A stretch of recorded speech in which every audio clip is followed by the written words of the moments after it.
Muhaye ikaze kandi ndagushimiye wowe udahwema gukurikirana Umuco Wacu TV. Ku biganiro byiza bicukumbuye ku muco n'amateka by'u Rwanda tubagezaho, hamwe nanjye Baryinyonza Bashirangabo. Muhaye ikaze. Nkundira uyu munsi tuvuge ku mateka y'Ababiligi. Ababiligi ni umwe mu bakolonizateri bakolonije u Rwanda.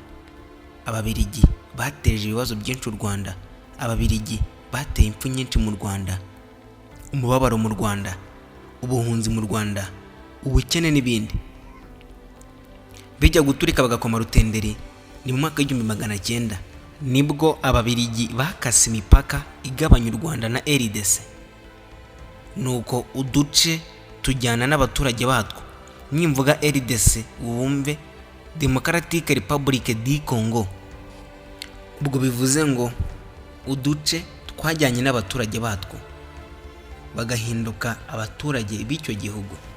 Uko duce twagiye muri Congo ni Masisi, Rucuro, Itobwe, Uvira, Kivu zombi, iyepfo n'iya ruguru, na kandi gace bita Nkororo kagiye muri Uganda. Aha ni wo muzi w'ibibazo byose bera muri Congo, kubera yuko imitwe nka M23 irwanira uburenganzira bwayo bituruka kuri ino mipaka yakaswe n'Ababiligi, kubera yuko tuno duce tuvuze hejuru twagiye muri Congo n'abaturage batwo bitari bisanzwe. Nuko mu mwaka w'1916 nibwo Ubabiligi bwahawe u Rwanda ngo burukolonize.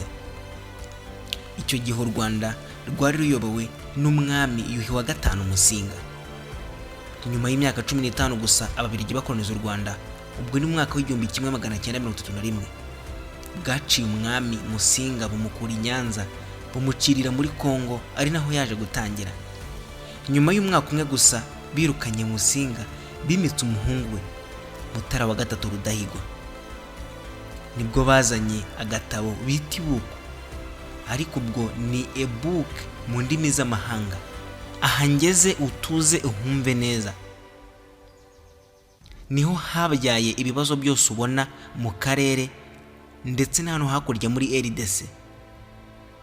Muri uwo mwaka w'1932 nibwo bavuze bati Abanyarwanda ntago twabategeka kubera ko numwe, ntago twabashobora.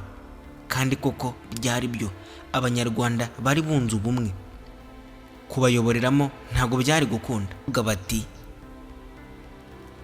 aya mazina y'ibyiciro by'Abanyarwanda tugiye kuhinduramo amoko, buri wese agiye gufata ubwoko atazigera ahindura.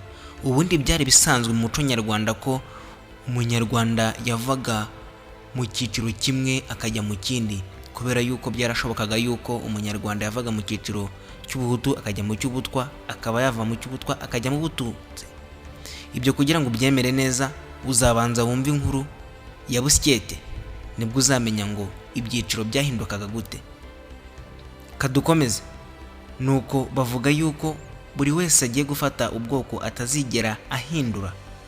Babwira ababyeyi ko abana babyaye bagomba kujya babazana bakabandikisha mu ibuku, ndetse nabo bana bajya gufata ibuku bakazana amabuku ya base kugira ngo umwana afate ubwoko bwa se.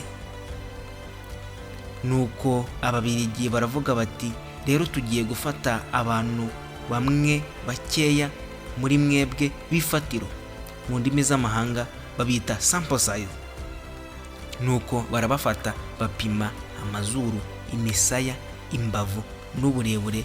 Barangije baravuga bati bari abafite birebire ni Abatutsi, abafite ibigufi kandi bibwase ni Abahutu, bariya bari munsi yabo ni Abatwa.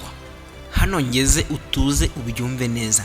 Ntago Ababiligi aribo bazanye amazina Umutwa, Umututsi, Umuhutu. Oya, ibi byari bisanzwe ari ibyiciro by'Abanyarwanda. Bahinduranyaga bijyanye nuko wavaga mu bukungu ugatera imbere ukajya mu cyiciro kimwe, cyangwa se ubukungu bwawe bwagabanyuka ukajya mu kindi. Kubera yuko aya mazina amaze imyaka irenga 580 Abanyarwanda bayakoresha, wakibaza ngo Ababiligi bakoze iki?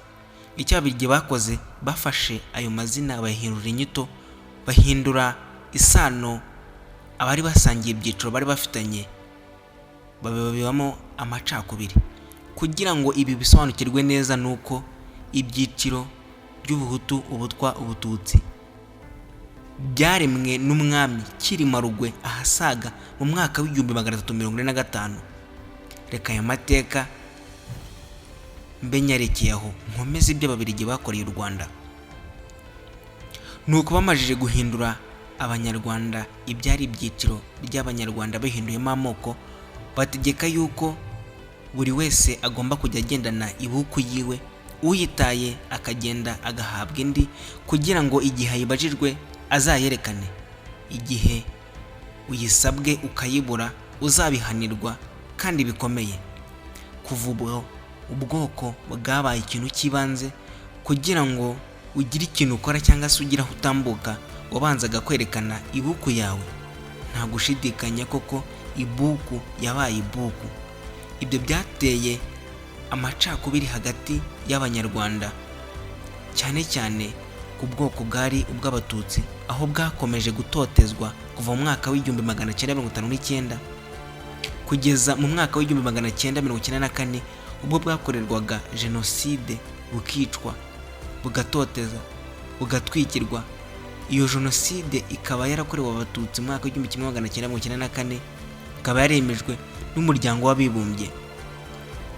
Ikindi kandi dusubiye inyuma gatoya, ntago twakirengagiza yuko mu mwaka w'igihumbi 1959 bishe umwami Mutara wa gatatu Rudahigwa, wari warasimbuye se Yuhi Musinga.